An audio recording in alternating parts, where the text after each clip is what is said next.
As art historian Harry Berger Jr. puts it, portraits tell stories. Of the many well-known portraits of the famously Virgin Queen, Queen Elizabeth I, the last of the Tudor monarchs, analyzed by numerous scholars over the decades, the series of paintings known as the Sieve group, the majority of which are believed composed between 1579 and 1583, is noteworthy for the sheer number of works focused on an iconic material object, the sieve Elizabeth holds in her hand. It is an obvious but still necessary point that the tableaux making up the Sieve portrait group are unique for their single shared focus. I emphasize this because the most intensely analyzed portrait, that is the Sienna, the so-called Sienna Sieve portrait, there it is, means that this portrait is often taken to be the only example of the type, as wholly representative of them all, or is the only one of the group that has a story worth telling. The other portraits that make up the Sieve group are, I'll show you them in sequence now, the Plimpton portrait by George Gower, the John Betts, oh, sorry, there's the Sienna Sieve again, the John Betts version. I'm sorry, I'm going out of order. Let me start over there. Okay, so there is the Plimpton portrait by George Gower. There is the Sienna Sieve portrait. There is the unknown artist's portrait at Charlecote Park. There is the John Betts version. There is the version that's now at Eton College. The Uppingham School has a copy. And then there is one in a private collection, two in private collections. And this one I like to call the Sarah Lee Sieve portrait because the man who made his fame and money selling Sarah Lee cakes and baked products is the owner of this current portrait. So it's the Sarah Lee Sieve portrait. So while the apparent simplicity of many of these tableaux perhaps lacks the topicality or urgent appeal of the political allegory that scholars have repeatedly teased out of the Sienna portrait, it is important that we take these as a group, or we miss what elements they have in common rather than what they do not. As Joanna Woodall points out, iconographic traditions in 16th century portraiture were an important means of characterization, and in the innumerable copies, there is often little to identify of the original model, but the iconographic formula. Yet the popularity of these derivations suggests that they had important functions in society. It seems possible, therefore, that the iconography per se communicated something significant about the sitter.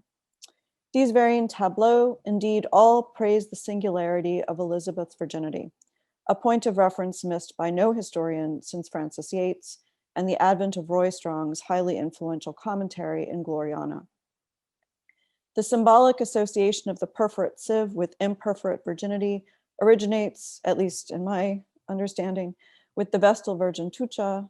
I know there's also a great deal of kind of controversy about pronunciation of Tuchia, I will say Tucha, who carried water in a sieve to demonstrate her intact virtue, much like the emblem of Castitia or chastity presents. With 9 extant versions or copies known thus far, the Sieve group portrait of Elizabeth portraits is the most regular in its thematic formula. There are indeed other pattern type portraits, such as the Armada painting at Woburn Abbey, and 3 other copies, along with many other miniatures or portraits of Elizabeth hanging on the walls of National Trust properties, and also in the colleges of Oxford and Cambridge.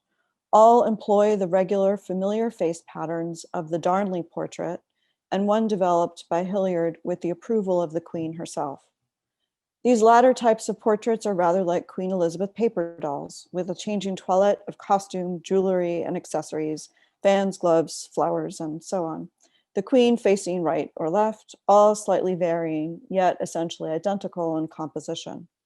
Yet the Sieve portraits convey a different strategy, conceived by several different artists and containing more or less additionally symbolic matter. What they have in common is the Sieve device.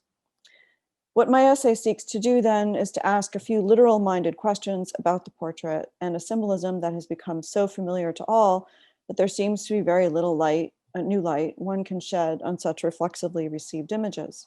Scholars such as Constance Jordan and Gail Kern-Pastor have noted, but not pursued fully, some distinct incommensurabilities that arise in the Sieve portrait's ostensible frames of reference. For instance, why should the meaning of the Sieve's motto, printed on the rim of most of the portraits, conflict with the relevant symbolism of Tucha's Sieve, an observation that goes largely unremarked by most repeated analysis of the paintings? Second, if the most important thing scholars have identified about the image of the Vestal Tucha is in fact the subject of her virginity, then is there anything more important to be said about a sieve, what Louis Montrose calls the mundane object Elizabeth holds in her hand? Could it be more than mundane? Or if it is mundane, in what fuller sense is it so? Why should sieves in particular represent virginity instead of some other object or attribute that might be chosen from a large catalog of symbolically freighted artworks? While it is true that we can ascertain only infrequently which of the many portraits painted of Elizabeth were ever even known to her, more happily, the origin of the sieve device seems to have a definite provenance with the Queen herself. William Camden informs us that Queen Elizabeth upon occasions used so many heroical devices as would require a volume, but most commonly a sieve without a mot or mo. Even if Camden's prose can occasionally be accused of gilding the lily, other material evidence concurs with his assertion of Elizabeth's preference. Tellingly, the list of New Year's gifts to the Queen, those frequently highly idiosyncratic, personal and symbolic objects presented by her intimates and noble peers, includes a jewel roundlet of gold, like a sieve, garnished on the one side with sparks of diamonds, having a rock ruby pendant without foil. Janet Arnold surmises this is possibly the sieve painted in Elizabeth's hand in the Charlecote Park portrait, and you can see it there. Of jewelry to bear images of the Queen herself, a gold and sardonyx cameo of Elizabeth holding a half-visible sieve in her right hand is in the Victoria and Albert Museum's collections. It's quite hard to see, but it's here. Still, it seems at least a little odd that Elizabeth should commonly prefer a sieve to the many elaborate devices she might choose for herself or indeed was associated with, given what scholars perceive in the sieve's fairly orthodox message, to convey an ostensibly simple, fairly limited allusion to the continence of Tucha, the Vestal Virgin, and to symbolize the process of discernment. So if the presence of a sieve suggests its truest identification with the private and public person of the Queen, then the sieve's most manifest reference to Tucha is unlikely to be the sum and total of the story. There is more likely to the sieve's special meaning for Elizabeth. Given the complex orchestrations of esoteric imagery that characterize much early modern English portraiture, the presence of a particular symbolic object in a tableau usually announces that there is far more at stake than a single point of reference or indexical gesture. Instead, artworks are almost unimaginably elaborate. In this sense, as Michael Leslie explains, very few Elizabethan portraits are in any way emblematic. Few portraits are intended to tell us of general moral concepts. The difference between an emblem and an impresa, Leslie points out, is that emblems aim to speak of universal truths and absolute morality, whereas the impresa is personal, learned, philosophical, and difficult. Its high standards and demands on the reader reflect and express the nobility of its bearer. Similarly, Camden himself writes, an impress, as the Italians call it, is a device and picture with his motto or word, borne by noble and learned personages to notify some particular conceit of their own, whereas emblems, that we may omit other differences, do propound some general instruction to all. The point of an impresa is thus both to illuminate and to mystify viewers as to the ultimate private meaning that few are privy to, gaining expression through an only apparently readily discernible message open to view. 16th century sources claim that impresa ought not to be so obscure as to need a sibyl for its interpreter, no so transparent that every mean mechanic might understand it. The wit of the message should be neither too obscure nor too plain. Clark Hulse elaborates, an impresa expresses the mind of the private person, but also teasingly conceals it under symbols that may resemble those of heraldry, but differ by being individual rather than familial. Hence, the impresa is unique and occasional, showing the inward and outward condition of the person. For a quick visual illustration of the level of arcane visual witticism that Elizabethan portraiture can reveal, we might look at the detail of a portrait whose sitter is now identified to be Lady Harrington in what was a previously misidentified late 16th century portrait.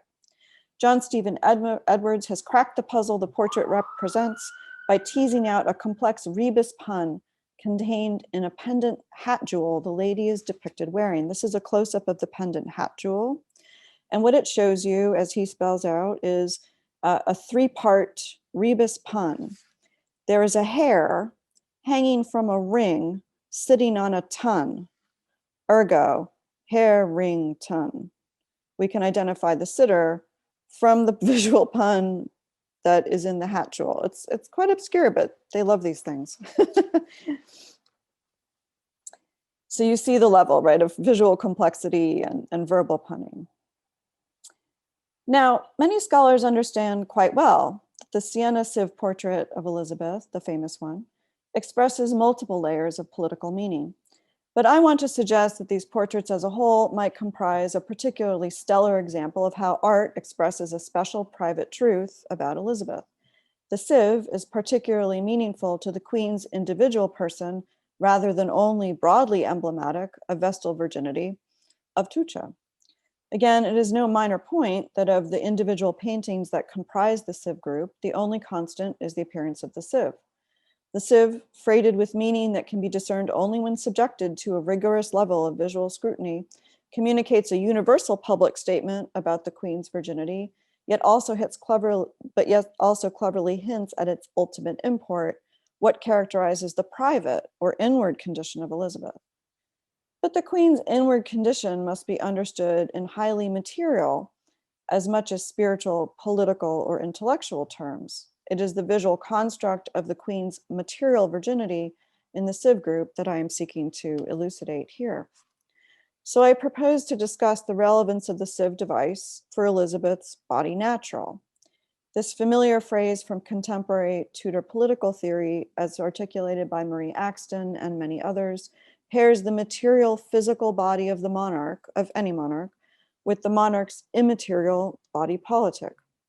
If the Queen's body politic, like her male counterpart, the King's, is perfect, stable, and unerring, according to Elizabethan era theorists such as John Aylmer, then this is the body that lends authority to the earthly acts of an accidentally female monarch, regardless of what was, for Elizabethans, a woman's highly problematic body natural.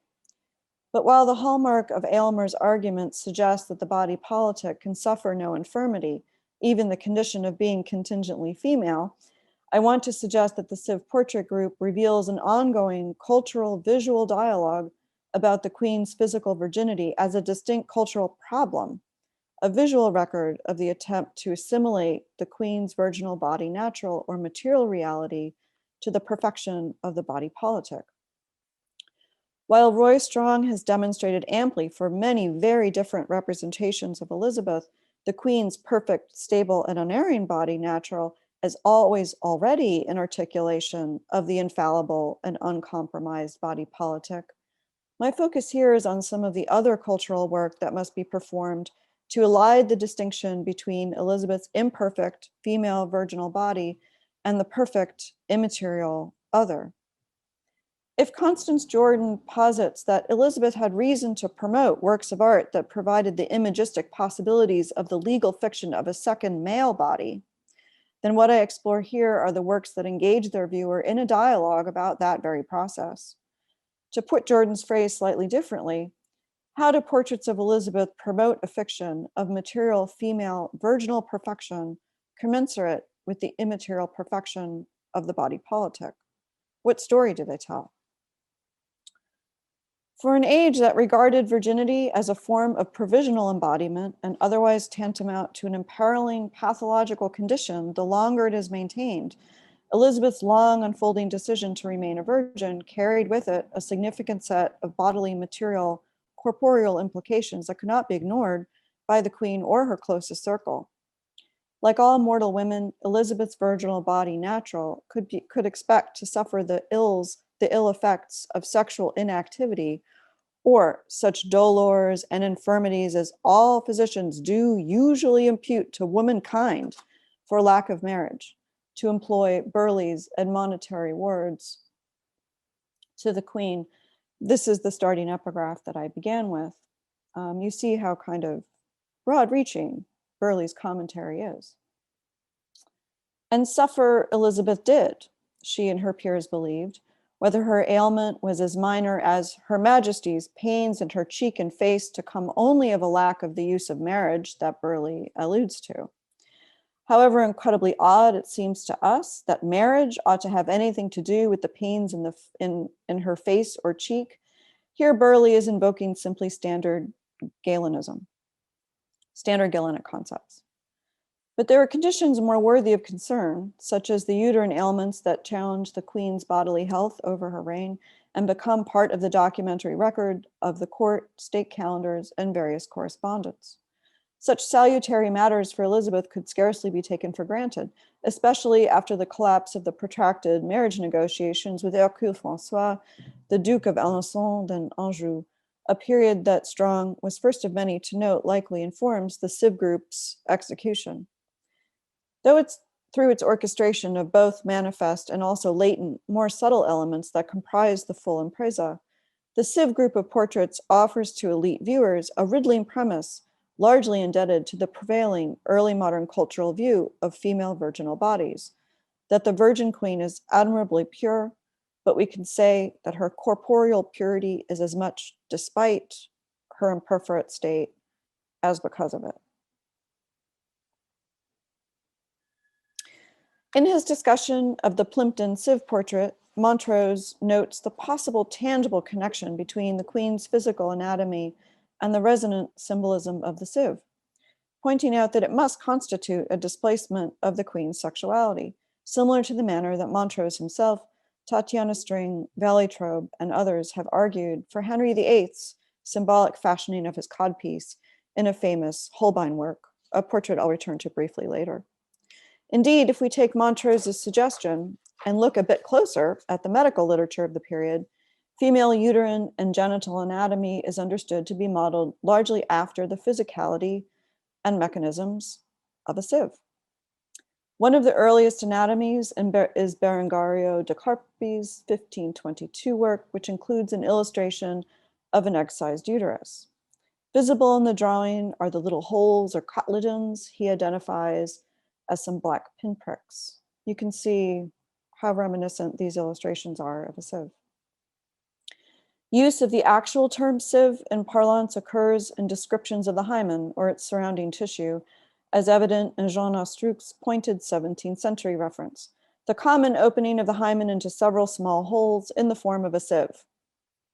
Using similar language, Nicholas Culpeper claims that the internal part of the womb is full of holes. John Sadler echoes Berengario. In the bottom of the cavity, there are little holes called the cotyledon, which are the ends of certain veins and arteries, phrasing further echoed by Ambroise Paré and the writers of the popular handbook, Aristotle's Masterpiece, which went through dozens of republishings. So this is broadly popular knowledge. Oddly enough, I ran across a modern gynecology textbook from 2011 that resorts to the same terminology. Mostly the hymen is sieve-like to let out the uterine contents. Plus ça change. Early modern conceptions of the female body as a sieve-like instrument are also established through other evocative vocabulary.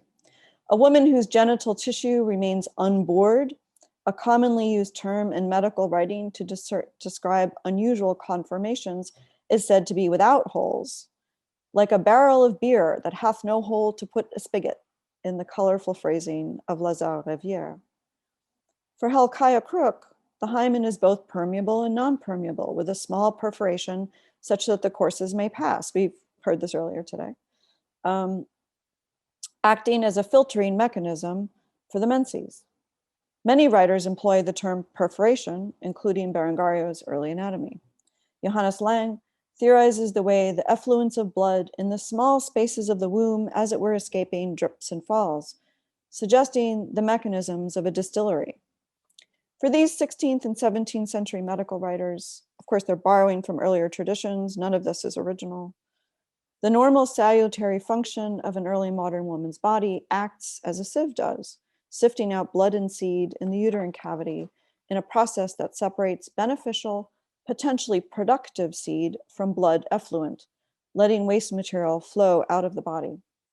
Crucially, both menses and female seed must be evacuated to ensure the continued health of the female body at any stage of development or maturity. For otherwise, the plethoric female body posited by Galenic humoralism accumulates fluids that begin to quickly decompose. The early modern perception of the womb is that of a sink or a common shore, a fecund standing pool disposed to stagnate. Being leaky and incontinent then, as highlighted famously by Gail Kern-Pastor, then describes not merely the normal condition of womanhood, but also, importantly, I would stress as a broader point, a positive, ideally healthy disposition of women that when functioning properly acts much as the efficient mechanisms of a sieve. Where the sieve might be connected to the queen's anatomy in Montrose's estimation, he tends to see the message of the sieve as a symbolic statement against any perceived sexual activity by the queen or the charges of sexual slander against her that circulated. Generally, however, it is actually sexual inactivity or continence perceived to pose the greatest danger to the virginal ecology. It's not the leaky body, but the unleaky body that's really the problem. Beyond the inordinate emphasis placed on menstrual evacuation for female health, it is virginal bodies understood as particularly predisposed to plethoric conditions because they lack the regular sexual therapy, as Burleigh's notation to Elizabeth reminds us. Regular sexual therapy keeps pernicious humors in check. Non-virgins or wives are thought to be more healthy, but nevertheless, uterine ailments were believed common over a woman's lifetime, from menarche to post-menopause. Typical of medical literature lore, Crook retells the story, Helkiah Crook, retells the story of a woman who, after a whole year keeping her own counsel, her courses being all that while stopped, she was tormented with many convulsive fits of the mother, and so perished through her own default. Virginal women are also usually young women whose bodies are filled with volumes of blood and seed ripe for procreation that most readily decompose. The virgin's disease or green sicknesses, for instance, popularized by Lang's 1554 text, or a nearly inexhaustible range of uterine ailments. You can see these here. The shift from Culpeper's 1651 text to his later edition in 1662 simply expands the possibility for the number of ailments that virginal women can suffer. Royal women were perceived as far from exempt from these ailments, as diplomatic correspondence about the French court, Mary, Queen of Scots, and Elizabeth herself reveals. Such is the essential import of Burleigh's warning to the Virgin Queen Elizabeth, still apt to conceive and procreate children, yet forbearing from marriage. By contrast, when Burleigh weighs the risk of a bodily harm to the queen should she attempt to conceive and bear children, he assures Elizabeth that she is a person of most pure and moist complexion, of far superior humoral makeup to the Duchess of Savoy, an example he highlights of successful late maternity. Burleigh's recognition that the queen shall daily be subject to such dolors and infirmities as all physicians do usually impute to womankind for lack of marriage merely underscores his encouragement of Elizabeth's marriage in contrast to political opponents of the French match. Equally so, Burleigh models his conventional early modern thinking about the marked quotidian danger to female health entailed by remaining a virgin, the prospect of which Elizabeth was clearly entertaining upon the occasion of his 1578-1579 memoranda. Burleigh's advice to Elizabeth stands as an important, if certainly partisan, part of the early modern record about the perception of embodied virginity, particularly as it affected the Virgin Queen in the most material and in most personal terms. The actual physicality of virginity and its often highly negative perception has rarely been discussed in writing about the Queen's reign, suggesting a more common present view of Elizabeth's body natural in Elizabethan culture as a body that mimics Strong's view, a body that is always already akin to a body politic rather than a body natural. It is not a problematic body requiring various forms of cultural negotiation and accommodation, a view that I'm trying to make more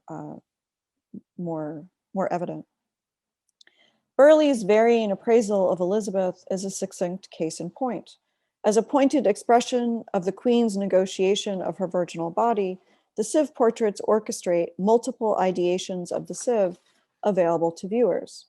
The material anatomical construct readily available in popular medical literature I have just explored, and also the more familiar visual and literary symbolism of the famous Vestal Virgin Tucha, to which I will now turn. So here's the first example, a detail from a Psalter. I believe this is one of the earliest depictions, at least in an illustration. Here we have Mantegna. Here we have Moroni, Neroni, sorry, Neroni. Moroni. This one always makes me think that she's about to drain some pasta in that image. And there is Romano's Tucha at Chatsworth. Sieves are by definition full of holes. The miracle of Tucha's story lies in the oddity that her sieve, something perforate, which should allow the flow of water through its holes, acts in a manner phenomenologically contradictory to received experience, revealing the ontological truth of Tucha's imperforate body. Contradiction thus is already inherent to the sieve's symbolism. Fluid does not flow from its holes, but is retained because the normal function of the sieve is arrested due to the presence of a miraculous or special body subverting what is mechanically natural. In short, a body that is itself superior or miraculously continent, retentive in its special essence. Tucha holds water. It all seems rather evident, but few note that the Elizabeth Sieve portrait group does not present Tucha's miracle in this light at all. A disjunction arises when we look at what is inscribed on the sieve, which bears the motto, A terra iben mala dimora in cella. You see it here on one edge of the Plimpton Sieve portrait, and then it is a little bit more obvious here in the Siena Sieve portrait. This is variously translated.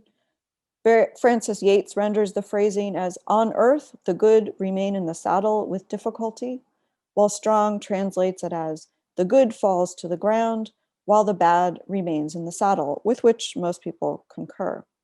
Sella comes from the Latin sedere, to sit, and means seat or throne, and by extension, saddle. As I will go on to explain, any of these, but particularly throne or seat, look plausible to me. Montrose points out that Elizabeth's sieve holds no water.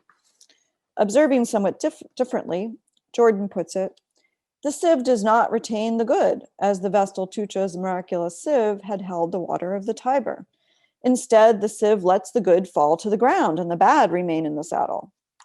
So admittedly, there's a paradox in inscribing Elizabeth's sieve with this motto derived from 16th century emblem books, which alludes instead to the sifting, separating, or discerning action of what is valued from what is waste product, while the sieve itself is understood to allude to the famously imperforate Tucha, whose sieve pan retains in the demonstration of her virtue. The motto on Elizabeth's sieve then does not comport with the meaning of Tucha's object. We might go so far as to say the meaning of Elizabeth's sieve portrait is full of holes. What different logic accounts for the manner in which the sieve is depicted here that can still be seen as relevant and possibly also as a form of compliment to the Virgin Queen?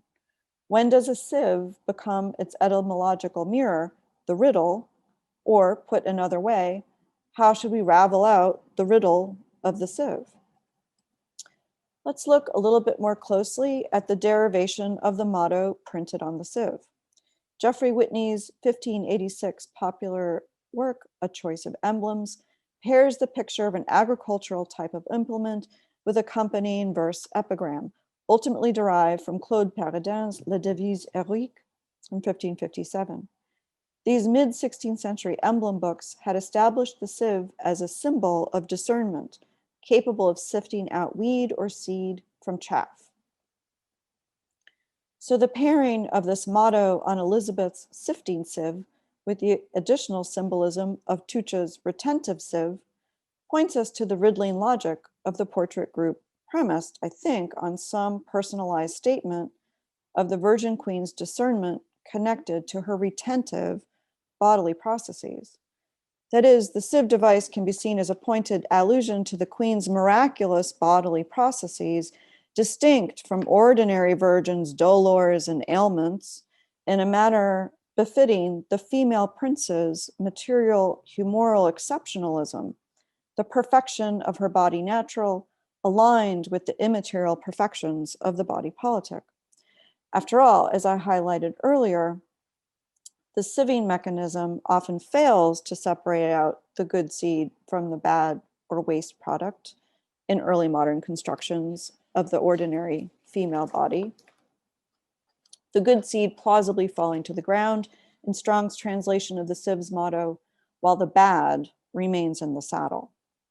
Yet Tucha's Sieve's miraculous retentiveness or continence always holds water, so to speak, or reveals her chastity, morally equivalent to the good or virtuous. Just so, the virginal Elizabeth, painted with a sieve bearing a motto symbolizing discernment, is represented as also being like a sieve herself, but a superior sieve that filters beneficial seed or grain from effluent or chaff, as conventional sieves are meant to do. An additional riddling logic lies in the implicit statement that Elizabeth's continence, or retaining seed that normally can turn bad in the saddle, so to speak, crucially does not promote uterine illness in the Virgin Queen's miraculous body, the throne or seat, as it almost certainly would for ordinary virgins whose excrements routinely fail to be expelled by the womb as unprofitable. Importantly, though, neither is the queen to be discerned or read as incontinent, for in Pastor's formulation, merely leaky. Rather, Elizabeth is perfectly continent, like Tucha's sieve pan holds fluid, and yet remains unmuddied, unpolluted in body nevertheless. What Montrose calls the sieve's impermeability and selective permeability simultaneously also properly describes the continent, exemplary physical body natural of the Virgin Queen then, capable of discerning between good and bad seed, retaining what is merely profitable and unpolluted. To employ Helen Hackett's comment in service of a different point, the Virgin's purity or Elizabeth's regality are not taken to prove the potential purity or regality of all women. Rather, they emphasize the impurity and unfitness for rule of women in general by stressing how miraculous and unique is the exceptional woman in rising above it, alone of all her sex. That would be Elizabeth. To restate my earlier formulation, the sieve portraits articulate visually that Elizabeth, the Virgin Queen, is admirably pure, but as much despite her imperforate state as because of it. Sieves are by no small coincidence, also riddles or coarse meshed sieves. Teasing out the personalized layered riddle that wittily underwrites the sieve in visual depictions of the queen is thus what must have distinguished it as the queen's favored common device, according to Camden. As we saw, he suggests, the total impress of the visual device should have wit, but be neither too obscure nor too plain.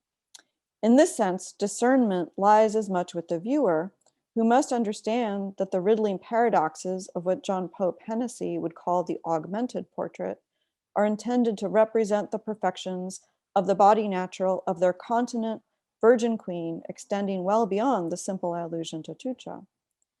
The illustration of the sieve in Whitney's choice of emblems bears another motto. It's at the top here. Sic discerne, so winnow it. Can any man discern both?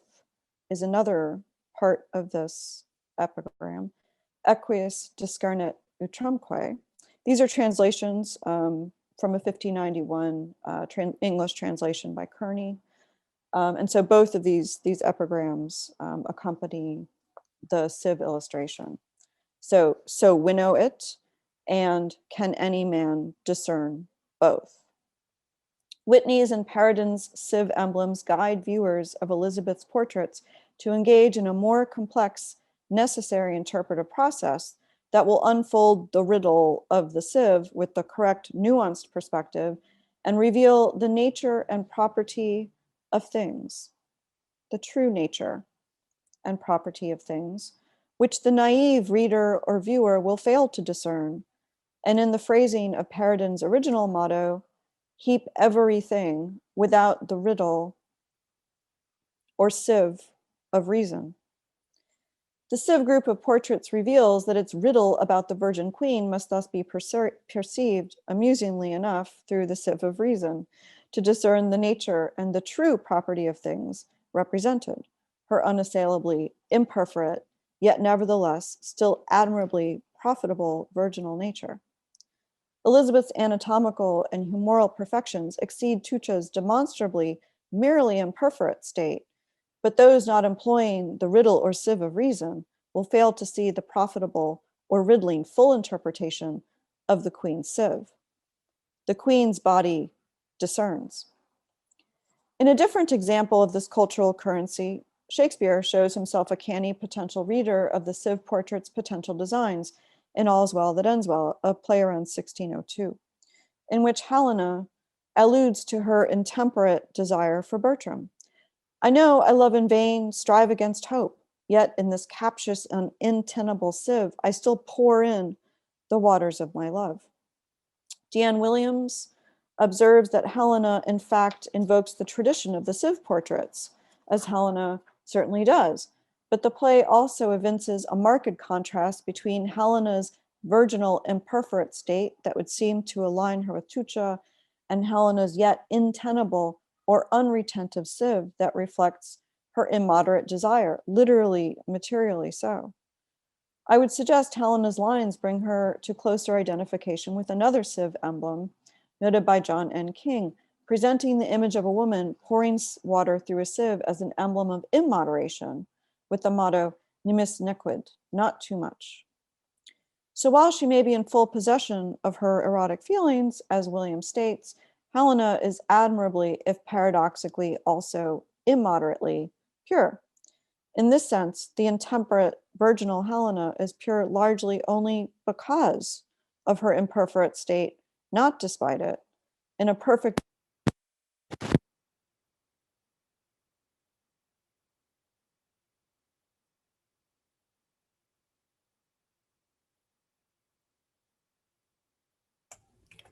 Cara, I think we lost you. Oh. Yeah, sorry. Go ahead, Erin. Thank you. Do you know what the last thing was that I said? Does anyone remember? Not despite it. Thank you. Okay, great. It was just another word.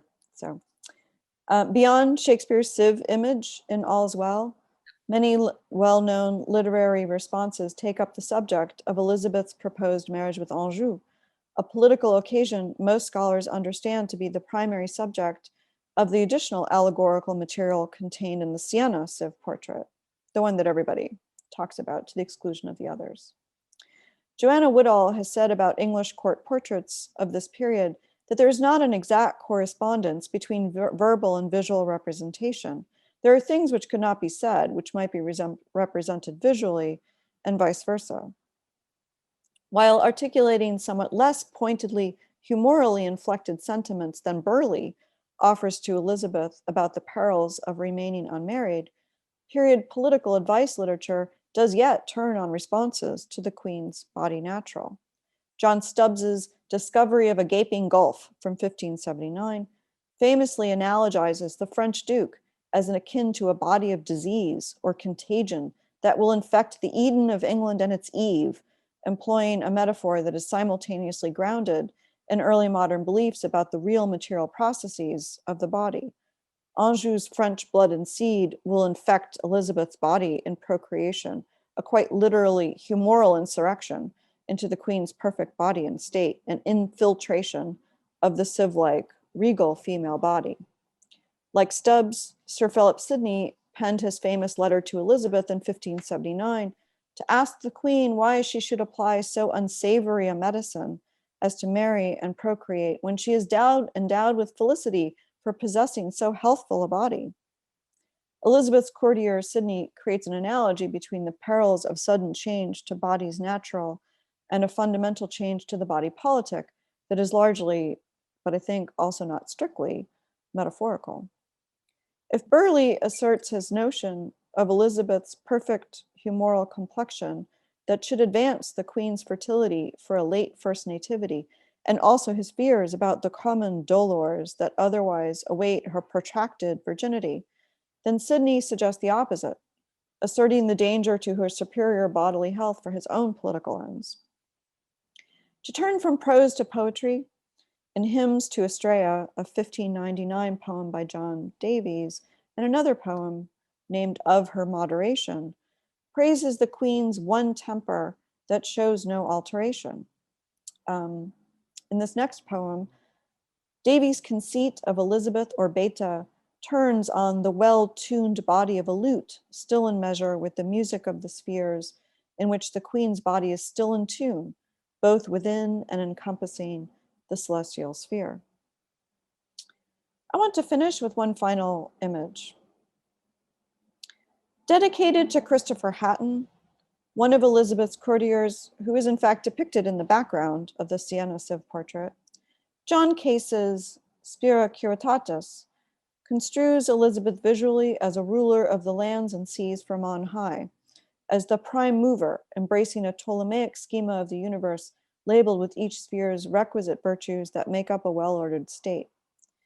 Francis Yates sees this drawing of the queen expanding until she fills the universe to be very curiously represented.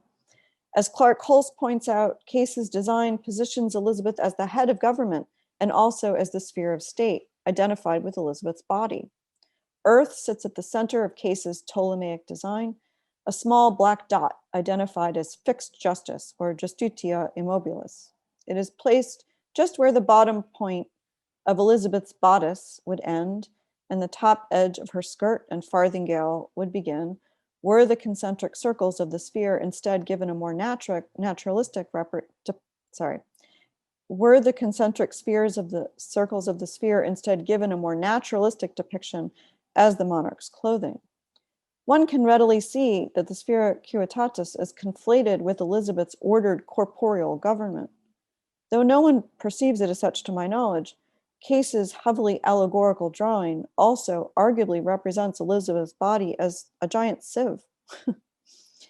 Held in Elizabeth's invisible grasp, the sieve is both a metaphor for and an index of the well-regulated mechanisms of the monarchical virgin's superior material body and the state, with the black dot of earth, her pearl. Case's pearl is situated in the spot most paintings of the queen depict a real pendant pearl, such as in the Armada portrait, also from 1588, that Montrose and Valerie Traub argue in different ways substitutes a pearl for Elizabeth's hidden genitals in order to assert a confluence with Henry VIII's codpiece. So there's a larger view of the portrait. You can see the pearl rather strategically depicted. This is meant to mirror, these two critics believe, the position of Henry's prominent codpiece. And there's a close-up of the image. Though no record of Case's specific intentions can be brought to bear on the suggestiveness of his sieve-like illustration of the queen, it is tempting to designate the frontispiece as the final unrecognized last and 10th example of the sieve portrait group. In any event, given that Spira Curitatis was a required text for all undergraduates at Oxford, and the image was well circulated, in fact, perhaps it is enough to surmise that Oxford's enterprising university students must have discerned the true property of things and sifted out the riddle of Elizabeth's sieve for themselves. Thank you.